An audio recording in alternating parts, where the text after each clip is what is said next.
Give it dignity मुझे याद है कि जब स्टार्ट हुआ था लोगों के पास काम नहीं था, खाने पीने की भी तकलीफ थी। कोविड के टाइम 2020 में एक विचार था कि हम कुछ ऐसा करें कि लोगों को काम भी मिले।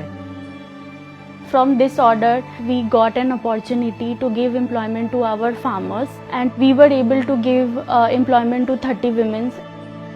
वो दिया जो सभी किड्स में हम लोग देते हैं, जो स्पेशली एबल्ड बच्चे हैं वो लोग हमारे लिए दिया कलर करते हैं, उसको बनाते हैं और अपने दिल से वो करके हम लोगों को प्रॉपर पैकिंग करके हमारी किट में वो लोग रखते हैं। लोग ऐसा बोलते थे कि ये बच्चे कुछ नहीं कर पाते,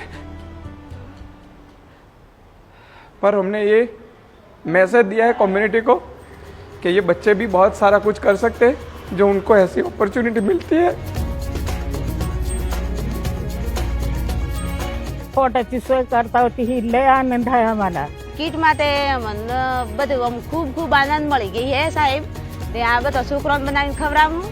गिव इट डिग्निटी का मोटिव जो भी स्मॉल MSMEs है, सेल्फ हेल्प ग्रुप है, उनको एक्टिव करना, अपग्रेड करना और अपलिफ्ट करना, उन्हीं से खरीदना और जरूरियातमंद तक पहुंचाना, यही है